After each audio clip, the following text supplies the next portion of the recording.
LRS దరఖాస్తులు పరిష్కరించాలని CM ఆదేశం. మార్చి 31లోగా లేఅవుట్ల క్రమబద్ధీకరణకు నిర్ణయం. రాష్ట్ర వ్యాప్తంగా వచ్చిన ఆర్జీలు 25,44,000. ఎల్ఆర్ఎస్ దరఖాస్తుదారుల ఎదురుచూపులు ఎట్టకేలకు ఫలించనున్నాయి.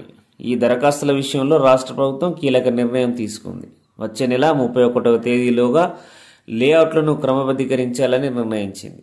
అక్రమ లేఅవుట్ల క్రమబద్ధీకరణ పథకం ఎల్ఆర్ఎస్ కింద స్వీకరించిన దరఖాస్తులను పరిష్కరించాల్సిందిగా ముఖ్యమంత్రి రేవంత్ రెడ్డి సోమవారం అధికారులను ఆదేశించారు.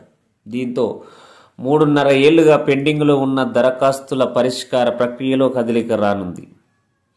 అనుమతి లేని లేఅవుట్లో కొనుగోలు చేసిన ఫ్లాట్ల క్రమబద్ధీకరణకు గత ప్రభుత్వం అక్రమ లేఅవుట్ల క్రమబద్ధీకరణ రూల్స్ 2020 పేరిట 2020 ఆగస్టు 31వ తేదీన ఉత్తర్వులు జారీ చేసింది. దరఖాస్తు చేసుకునేందుకు అదే ఏడాది సెప్టెంబర్ 15వ తేదీని తుది గడువుగా నిర్ణయించింది. ఫ్లాట్లు కొనుగోలు చేసిన వారు దరఖాస్తుతో పాటు ₹1000 లేఅవుట్ వేసిన డెవలపర్ దరఖాస్తు చేసిన పక్షంలో 10,000 ఫీజుగా చెల్లించాలని ఉత్తర్వుల్లో పేర్కొంది.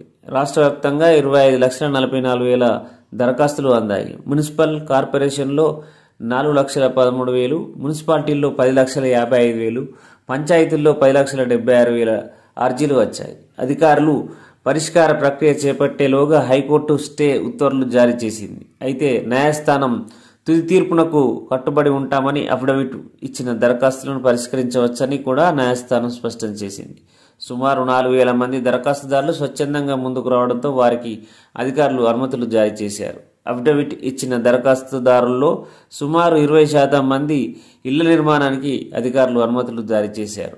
ప్రభుత్వ స్థలాల్లోని లేఅవుట్లతో పాటు దేవాదాయ శాఖ, వక్ఫ్, చెరువు, గర్భం, కోర్టు కేసుల్లో ఉన్న భూముల్లో వేసిన లేఅవుట్లను క్రమబద్ధీకరించకూడదని ప్రభుత్వం నిర్ణయించింది.